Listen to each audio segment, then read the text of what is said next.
The house on Gullcrag Pike didn't look haunted. That was its first trick. It wasn't a crumbling Gothic manor, but a sturdy, four-square arts and crafts bungalow built in 1912, with exposed beams and mullioned windows.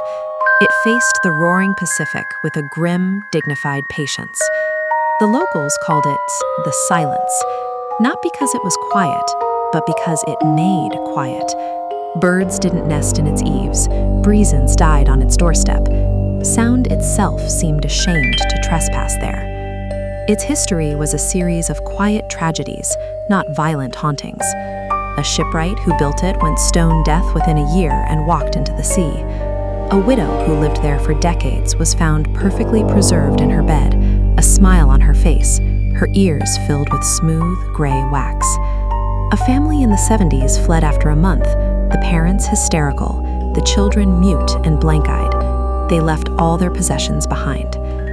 When Leo and Margot, documentary filmmakers from the city, bought it for a song, they saw only potential. They would renovate it, expose its history of hysteria, and make a fortune. The silence inside was not an absence, but a presence.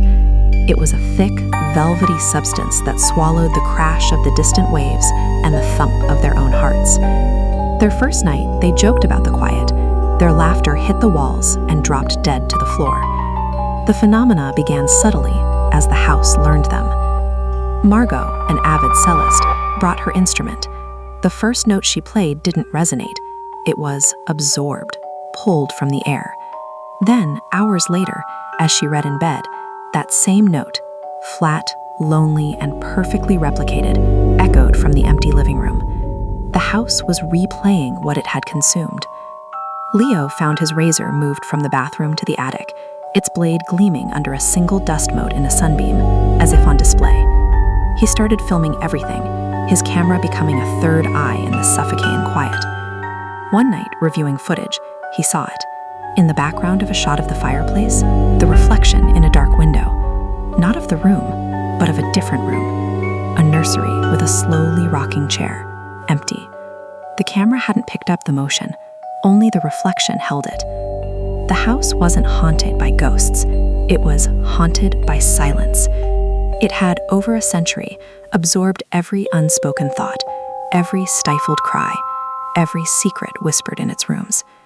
It had consumed the sounds of life, and now, like a vast psychic stomach, it was digesting them, playing them back out of order, trying to understand the noise it had been force-fed.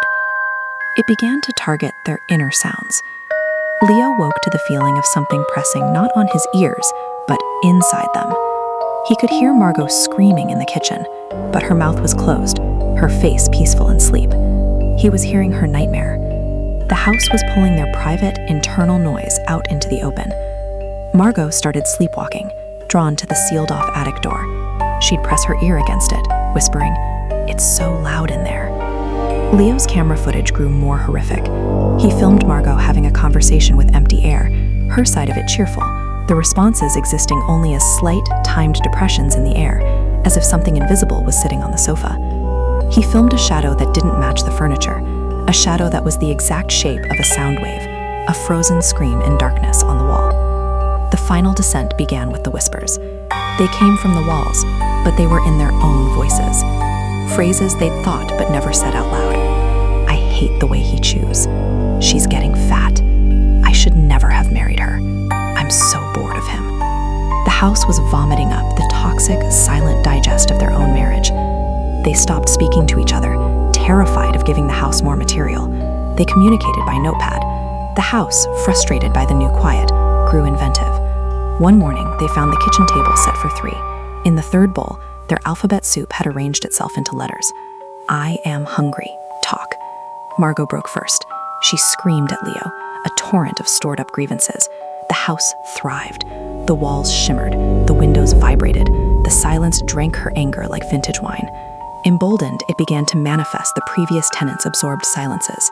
They saw the ghost of the deaf shipwright, not as a man, but as a walking zone of utter null sound, a human-shaped hole in reality where their eardrums ached with the pressure of nothing. They heard the children from the 70s, not their voices, but the sound of their muteness, a high-pitched, brain-shriveling hush, Leo, in a last-ditch effort, turned his camera on the attic door. He played back the footage on full volume. The screen showed the door, but from the speakers came a torrent of sound, a layered, hellish symphony of every argument, every sob, every lie, every desperate prayer ever held within the house's walls. It was the house's soul, and it was a cacophony of stolen intimacy. The attic door blew open, not with a bang, but with a final, implosive suck of air. The silence from within was absolute and ancient. It was the source. It wasn't empty, it was full, a packed, dense nucleus of a century's consumed privacy. Margot, her mind unraveling, walked towards it, a beatific smile on her face. "It's so peaceful," she murmured. Leo grabbed her, but the pull from the attic was physical.